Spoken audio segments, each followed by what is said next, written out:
está gravando já, pode ir? Beleza.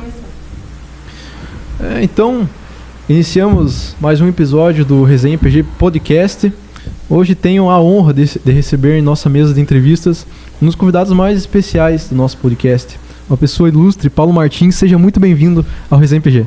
Um prazer estar aqui, Júnior, para a gente poder conversar. Vocês me receberem aqui, vai ser legal. Perfeito. Eu quero iniciar falando um pouco, né, da tua trajetória, né? Paulo é uma das lideranças mais importantes do Paraná e do Brasil. Atualmente ele é vice-prefeito de Curitiba e secretário de Desenvolvimento Econômico e Inovação, né? É uma responsabilidade muito, muito grande.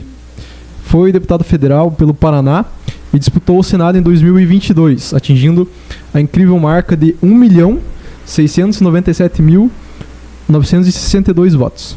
E hoje Paulo Martins está no Resenha PG. Paulo, eu quero começar perguntando, a primeiro questionamento, em que momento da sua vida você decidiu entrar nesse mundo político e o que te motivou? Eu acho que a política se impôs para mim. Eu nunca planejei entrar na política. Eu estava desenvolvendo a minha carreira como jornalista, estava feliz com isso, trabalhava aqui no SBT Rede Massa, com comentários, análises, coisas que eu gosto de fazer e estava realizado. Mas na época era governo Dilma. Esse governo tinha planos de controlar a mídia, de reduzir a liberdade de expressão, né, de mudar esses conceitos. Inclusive, havia documentos sobre isso, que eles chamavam de Plano Nacional de Direitos Humanos 3. Isso estava descrito lá, assinado pela própria Dilma. Então, o ambiente não era propício para o jornalismo, para o crítico. Não havia essa realidade ainda de internet, de podcasts e tudo mais. Então, a internet, ela refletia muito o que estava acontecendo na TV e rádio, na verdade, né? E era o meu caso, tinha uma força na internet, porque que era produzido na TV. Sim.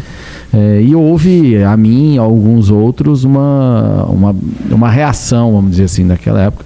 O governo era o maior anunciante do mercado e ele passou a pressionar veículos que abrigavam quem eram seus críticos. E aí eu percebi que aquilo que eu alertava sobre liberdade de expressão, ele estava acontecendo diante de mim e comigo. E eu não tinha alternativas, já que era praticamente queimar um profissional no mercado. Você está dizendo que o maior anunciante do mercado tem um problema com você. E eu tinha 32, 33 anos na época. Eu falei, não, eu tenho que buscar meios de lutar, tenho que buscar um microfone, tenho que buscar ferramentas para lutar. E acabei sendo candidato a deputado federal por isso. Não era um plano, não era nada, não tinha experiência anterior de familiar, nenhum histórico. Família na política? Não, absolutamente nada. Mas era o que restou fazer. Aí eu fiz e estou fazendo até hoje. E adentrando esse tema, né, da mídia, como você classifica a mídia tradicional e a posição que ela adotou nas últimas eleições presidenciais? Como você classifica essa mídia tradicional? A mídia tradicional, ela tem, no Brasil, em boa parte dos lugares, alguns problemas que eu entendo como problemas culturais, decorrentes de problemas culturais, né? A formação média do jornalista é uma formação de esquerda. Tá? No Brasil, o movimento de esquerda, ele cresce e se infiltra muito nas universidades e redações. Sim. Ali nos anos 50, 60, né, no método gramscista, e muito bem sucedido. E aí um profissional, quando ele se torna referência, ele ajuda a formar e a filtrar outros profissionais. Então vira um ciclo. Fica muito difícil para alguém que não reze a cartilha conseguir um espaço profissional, se colocar e crescer. Então a cultura esquerdista nas redações no Brasil acaba ficando muito sólida, muito sólida. O esquerdista, o intelectual orgânico esquerdista, ele é um militante, né? O que o Gramsci chamava de intelectual orgânico, aquele que ele está cumprindo um papel cultural no posto em que ele se encontra. E aí, diante do que eles entendem como uma ameaça, um perigo real, uma coisa, sai a roupa da ética profissional completamente e resta só a militância para obter o resultado, no caso o resultado eleitoral. E é o que aconteceu. Você vê a Globo News, o pessoal não tinha qualquer condição de reconhecer qualquer virtude na época no governo Bolsonaro ou até no candidato Bolsonaro. Era uma Totalmente. outra postura. Aí inventa-se um bem maior. Temos que salvar a democracia, né? Temos que salvar não sei o que lá. E aí tudo é válido para isso. Diante do mal maior, sim, tudo é válido. E é muito ruim, porque para um ambiente saudável você precisa de uma imprensa saudável. A imprensa hoje, por conta disso, ela inclusive perdeu até a margem de manobra, entre aspas, para analisar os abusos do Supremo Tribunal Federal, que são evidentes. Evidentes. Qualquer jurista intelectualmente honesto não consegue negar. Veja como o problema sério, é uma questão séria que ele leva a problemas que pode se encurralar. No fim, está se acabando com a liberdade de expressão no Brasil, entre outras coisas. Num primeiro momento é quanto o grupo que esse pessoal da imprensa tradicional, em geral, acha que é o grupo inimigo, mas esse tipo de monstro não poupa ninguém.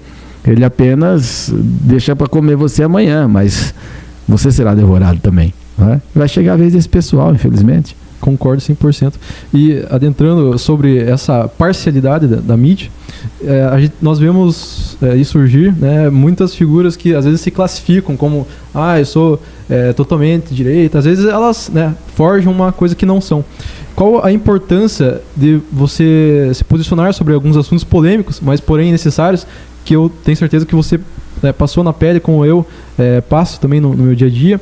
Qual a importância de você realmente se posicionar para um político, ter valores claros, né, valores ideológicos claros, para uma figura que é pública, um gestor? Bom, o eleitor é quem deve cobrar isso, né? Devia ser esse o critério de quais são os valores dessa pessoa. O cara é esquerdista, mas que seja sólido, então. Sim. Né? Ou se é conservador, é liberal, é de direita, que seja sólido. Então tem que ser importante isso para o eleitor. Eu, como crítico, como analista ou como político, acho que é importante porque é o que faz a pessoa se sustentar e conseguir entregar resultado em longo prazo.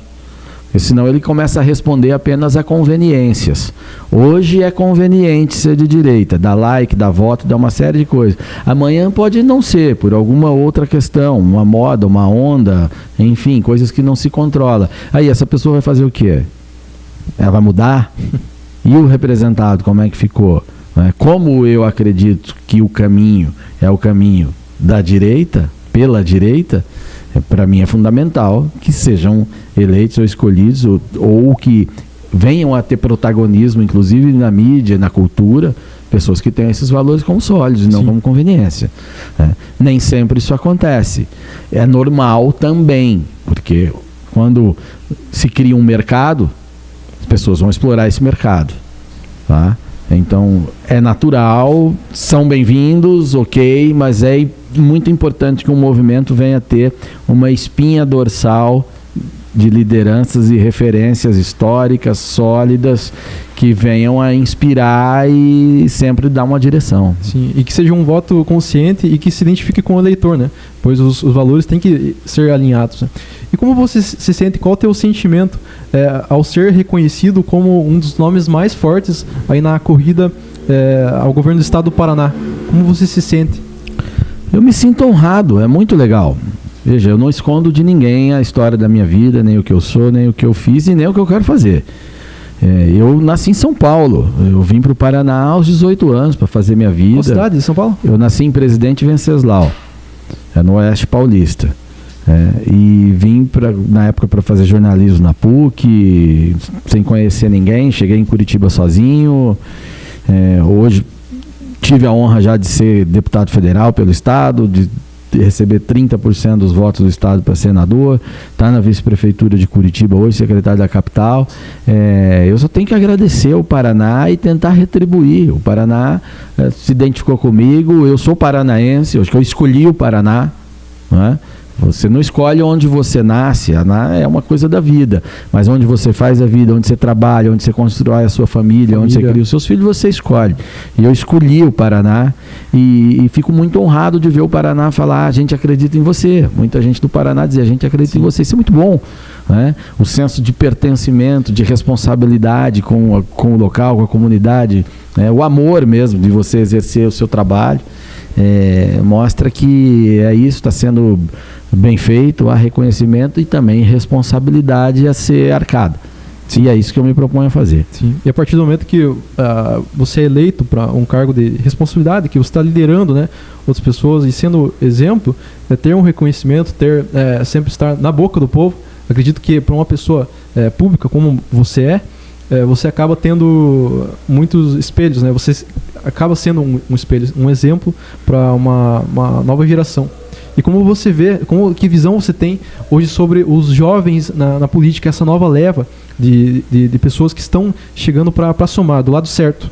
Como você enxerga essa questão? Eu fico feliz, porque quando eu comecei lá atrás, a minha vontade era de influenciar para poder mais gente vir e transformar, sabe? Então, quando eu vejo que tem gente surgindo, que tem jovens e tal, eu falo, poxa, deu certo, estava dando certo. Tem esperança. O Olavo de Carvalho falava, é isso, está acontecendo. Então, eu tive um papel nisso também. Até fiquei feliz, ontem mesmo uma pessoa me contava que uma garota que se destaca em ambientes de debates e tal, inclusive em concursos, ela começou inspirada em mim, que ela era criança e me via discursar em cima de caminhões de som em 2014, 15 na febre, e depois acompanhou e isso mexeu com ela e ela quer construir uma carreira política. Eu achei muito legal, como eu nem imaginava, né? Como a gente tem responsabilidade, é uma responsabilidade boa, mas o quanto é importante você fazer esse trabalho, que é um trabalho de inspirar. Né? É um trabalho de inspirar. Então eu vejo movimentos de jovens acontecendo na universidade. Eu sei que você está envolvido nisso e o parabenizo por isso. Agradeço, Paulo. Agradeço. Porque não é fácil, sobretudo para quem é conservador em ambientes universitários, que ainda tem uma predominância de esquerda, inclusive organizada, e que nem sempre é tolerante com o diferente. Esse é o grande problema. São os democratas que não aceitam a opinião alheia. Então há um custo a ser pago, mas tem que ser pago. Tem que ser pago.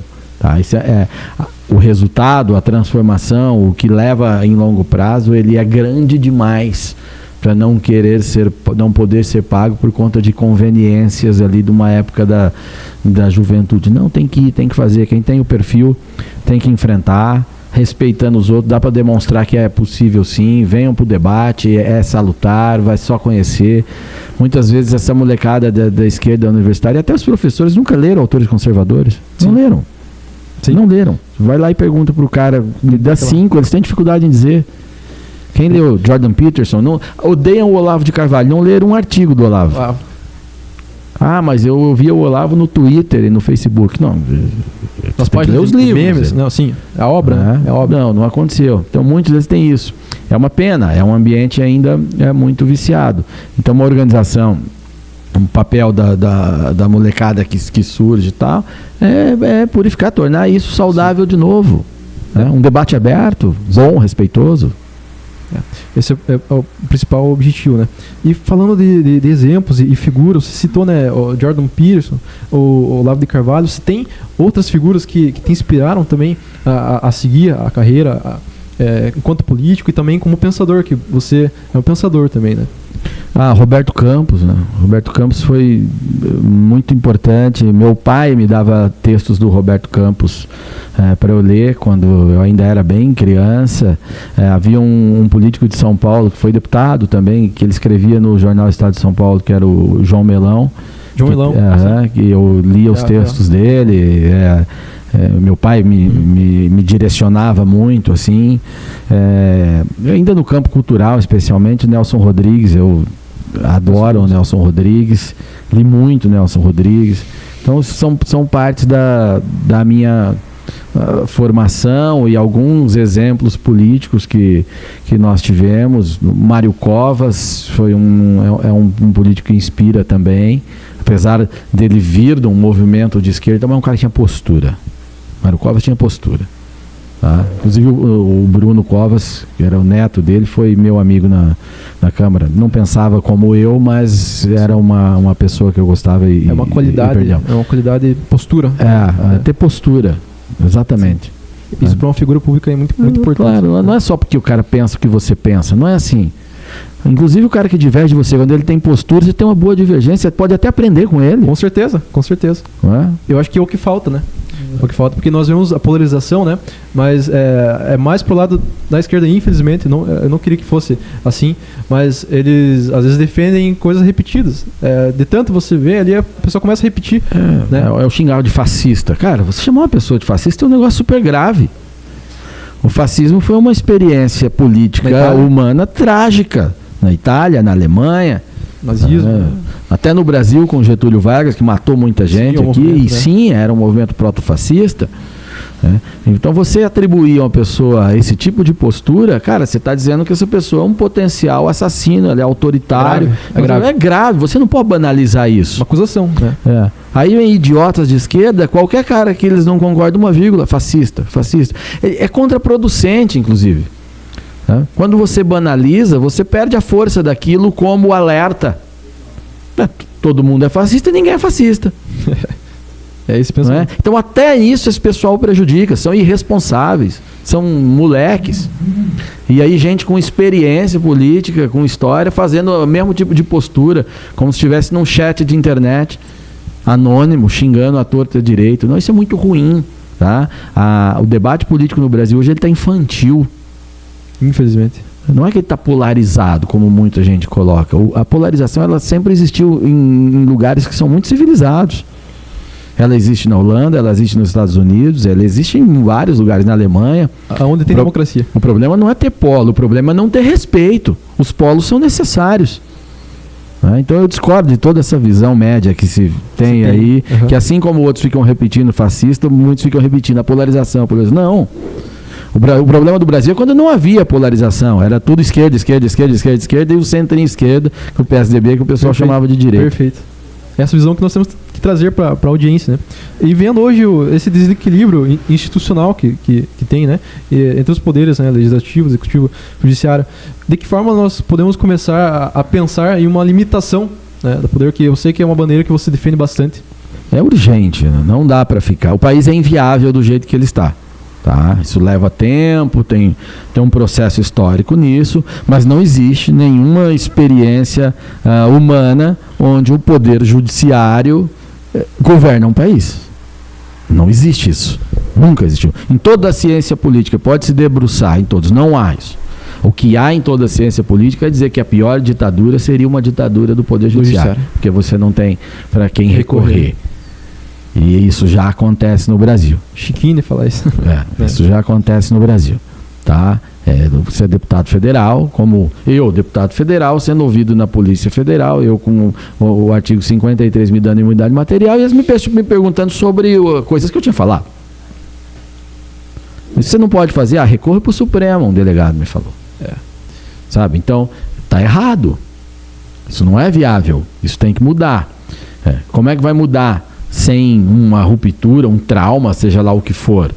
Você tem que eleger senadores e deputados que tenham essa leitura e tenham coragem de fazer. Não é que vem falar isso para ganhar voto, não. É que tenham coragem, capacidade intelectual de sustentar suas posições. Porque tem gente com capacidade intelectual sustentando o contrário. Perfeito. Porque a turma dos honorários, né? É muito melhor ser amigo do juiz do que ficar tentando derrubar ele. Deve dar mais vantagens, eu imagino. Né?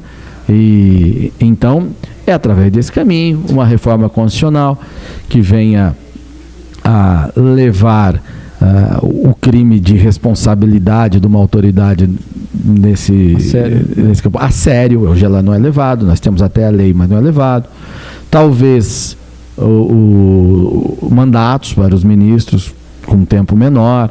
Eu cheguei a propor isso, né, como deputado, sem ser necessariamente um entusiasta na matéria, mas porque pode, como conservador, eu gosto de menos mudanças e manter uma certa tradição, mas a experiência no Brasil com a cultura política atual não está funcionando. E eu tenho que lidar com a realidade e não com o que eu acho que é o ideal.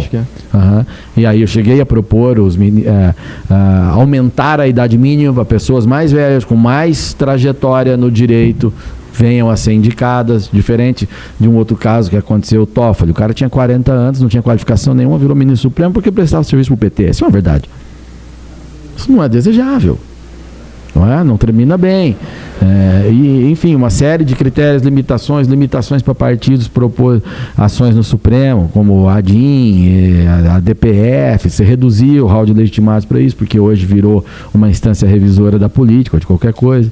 Tem muitas coisas que foram implementadas no Brasil via jurisprudência do Supremo, que são pautas e provocações do PSOL, um partido que não representa quase ninguém. Sim, minoria. O PSOL não tem voto para aprovar um requerimento de vista na Câmara. Mas o PSOL ingressa com o Supremo e pauta o país inteiro. Vai funcionar? É óbvio que não vai funcionar. A Justiça se propõe a fazer isso, ela fica exposta. A população passa a não confiar nas decisões dela, porque elas não têm legitimidade popular, não falam com os valores da maioria, logo a Justiça passa a ser vista com desconfiança. Quando a Justiça, que é o poder mediador de conflito, solucionador de conflito, ele passa a não ter confiança, o que acontece com a sociedade dessa? Insegurança. Colapsa. Insegurança. Não vai colapsar. Eu tento alertar e o pessoal fala que eu estou atacando o Supremo. Não, eu estou defendendo o Supremo. Mas é que até o nível intelectual lá caiu, né? Aí os caras não entendem. Falando em nível intelectual, no momento que você estava ali enquanto parlamentar, né? Foi deputado federal pelo Paraná, um dos mais bem avaliados. Qual foi, assim, o projeto de lei mais inusitado que você viu na Câmara dos Deputados? A pergunta é difícil, porque a criatividade do pessoal é grande, né? É grande. Ali tem gente do PT tentando acabar com a propriedade privada. Tem gente criando a moeda indígena. Enfim, era muita coisa estúpida, né? Tem proposta de aborto pré-nascimento, tem o que você imaginar de nojento. Você tem que ainda ouvir... lidar com aquelas coisas. Felizmente essas coisas tão esdrúxulas ainda tem dificuldade, mas tem porque muita gente fica vigilante, senão vai, tá? Senão vai. Eu mesmo na época tinha funcionários da minha equipe que eram especializados e a função deles era essa, só identificar projetos de lei que atentassem contra a vida. Opa, tem isso aqui, mexe na vida, aborto e tal. Inconstitucional.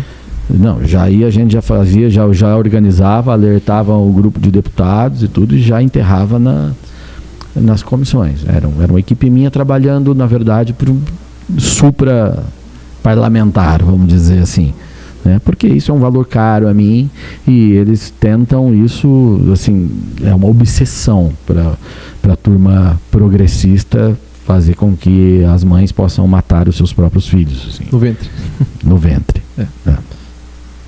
Isso diz muito sobre a figura pública, né? A posição de um político. Se ela é a favor, por exemplo, do aborto, como essa pessoa vai cuidar de pessoas e de crianças? Sim, ou nem sabe sobre o que está falando. É uma hipocrisia. No mínimo uma hipocrisia, mas é muito sério, é contra o senso de preservação como espécie. Isso é um instinto, é um dever que você tem, proteger os seus, proteger a linhagem. Quando tenta se normalizar e induzir e criar mecanismos para dizer, não, mate o seu filho mesmo, não vai ficar bem quem pratica isso. Não tem como. Em algum lugar essa ferida vai lesar. Não tem como. E aí essa pessoa, assim, com os valores totalmente ao avesso, e o papel dela na sociedade, e o efeito dela em grupos, não é um pormenor. Esse pessoal trata como liberdade. Não. E a liberdade do feto? É uma vida, né? E o direito à vida do feto? Como ele não tem condição de se autoprover, é um dever ético você provê-lo. E deixar que ele viva. Quando a gente entra nesse debate sobre aborto, é um assunto muito... Dá um podcast só sobre dá 20. 20, só sobre esse assunto. Né? Porque trata de um tema, a vida. A vida, sem a vida... É a raiz de todos os outros direitos. É a mãe de todos os direitos. É a mãe de todos os outros direitos. Você tem que estar vivo para ter direitos. Então... mas isso é uma postura obscura, religiosa e tal. Ainda que fosse, não seria um problema. Mas você quer tratar do ponto de vista liberal, tudo bem. É a defesa do menor dos indivíduos, o feto. Indefeso, né? Ele é um indivíduo indefeso, não praticou crime nenhum. E por que você quer tirar a vida dele? Eu não quero criar. E tudo bem, você doa ele depois para alguém que queira. Mas vai matar? Eu não quero essa pessoa na minha vida, vou matar? Temos vários exemplos de pessoas que iriam ser abortadas. Cristiano Ronaldo, um dos maiores craques, né, do nosso mundo. Tem essa história. Muito futebol? Muito. Para, né? Muito. Aqui em Ponta Grossa a gente torce pro Operário. Mas voltando... O Operário ganhou do Santos esses tempos aí. Me feriu. Me feriu. Mas parabéns ao Operário, muito simpático. Abraço pro Operário. O treinador Abel assumiu agora. Álvaro Góes também, abraço. Trazendo um pouco para o pensamento conservador, o conservadorismo ser conservador é diferente de ser reacionário, né? Dá para começar por aí, né? Queria perguntar, Paulo, para você, um dos maiores figuras, né, do conservadorismo aqui no Brasil, o que é ser um conservador? Ser um conservador é, antes de qualquer coisa, acreditar numa força transcendente. É ter a humildade de entender que você não sabe quase nada sobre o mundo e vai morrer sem saber. E que por isso você deve aprender e respeitar a experiência humana acumulada. E não ousar escrever o futuro conforme a sua limitação intelectual idiota, que foi o que o Marx quis fazer e tantos outros tentam fazer, e resultaram em milhões e milhões e milhões de mortos em sociedades dirigistas. Né? Para resumir, né? Olhar, ter desconfiança, inclusive de si. Será que é isso mesmo? Eu sei. E aí é onde nasce e é onde você tem que cultivar a ética da prudência. Né? Tem que ter calma. Tem que... Na dúvida, dê liberdade para a pessoa.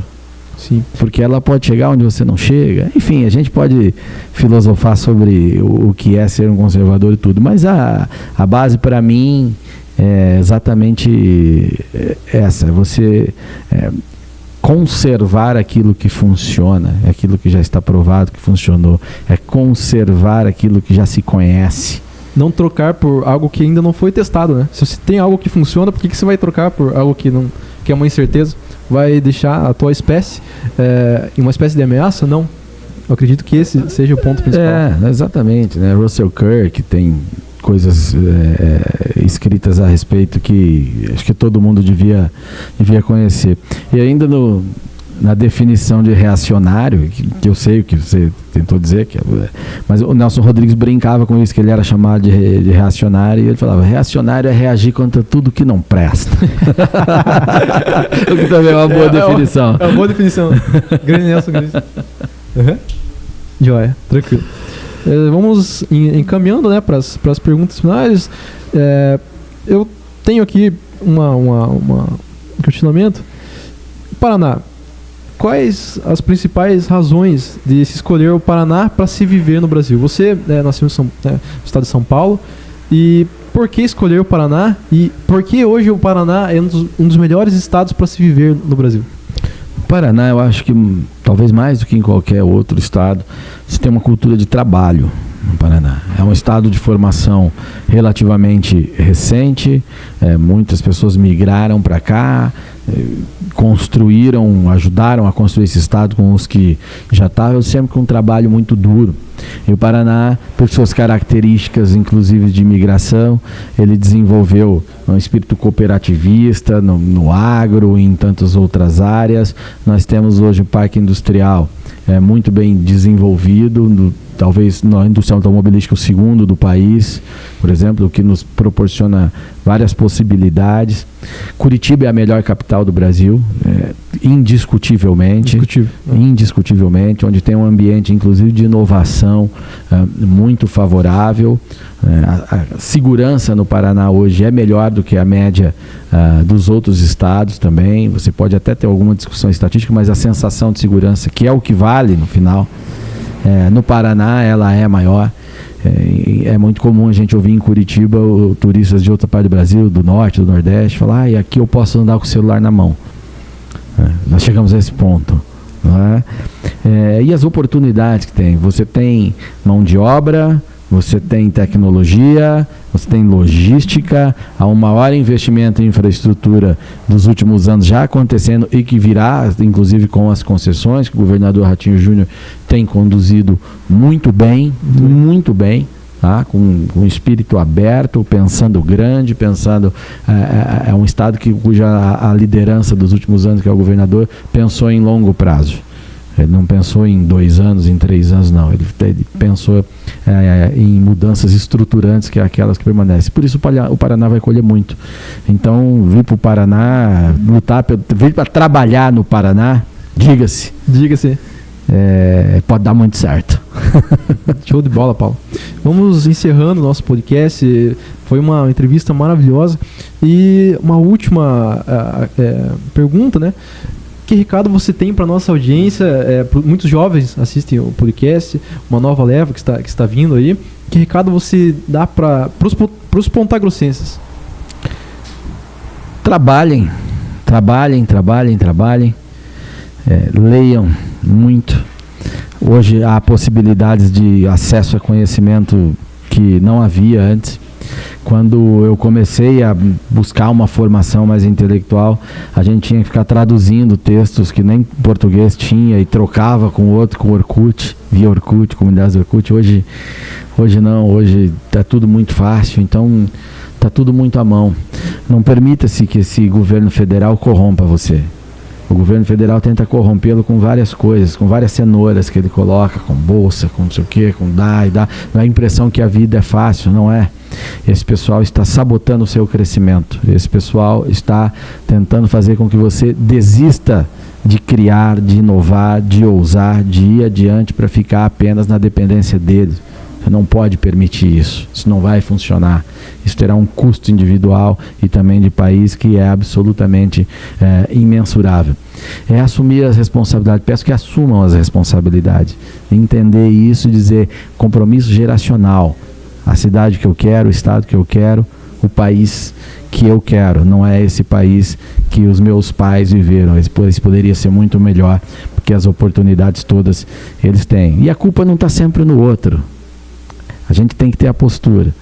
Não podemos reclamar da cidade suja quando a gente joga o papel na rua. Isso parece um pormenor? Não é. Não é. É uma sequência de atitudes positivas que faz um ambiente positivo. Mas isso faz tempo que não se discute mais no Brasil. Sempre que alguém tem uma postura errada é porque ele foi vítima de uma sociedade opressora e tal. Então nós temos que ajudar a resgatar a responsabilidade individual, noção de responsabilidade individual. Essa é a chave das coisas. Mas para brincar um pouquinho com você, já citei tanto o Nelson Rodrigues, e aí você falou sobre um recado aos jovens. Eu lembro de uma entrevista que o Nelson concedeu ao Otto Lara Rezende em 1977, que ele fazia uma crítica à postura dos jovens que eram revolucionários de esquerda naquela época. Não que hoje não sejam uma boa parte, mas na época quase totalmente. E aí o Otto fala, mas você só está criticando aos jovens, então que conselho? Dê um conselho aos jovens. Aí o Nelson respondeu, envelheçam. Envelheçam. Então muito é bom, isso, Paulo. deixa o meu conselho também, brincando com todos. Valeu, foi um prazer falar contigo. Muito obrigado. Paulo Martins, respondendo todas as perguntas e se apresentando aí como uma das figuras mais importantes do Paraná e do nosso Brasil. Muito obrigado pela audiência, fiquem com Deus, abraço aqui do Marcos. Valeu, Paulo, obrigado. Valeu, um abraço, sucesso.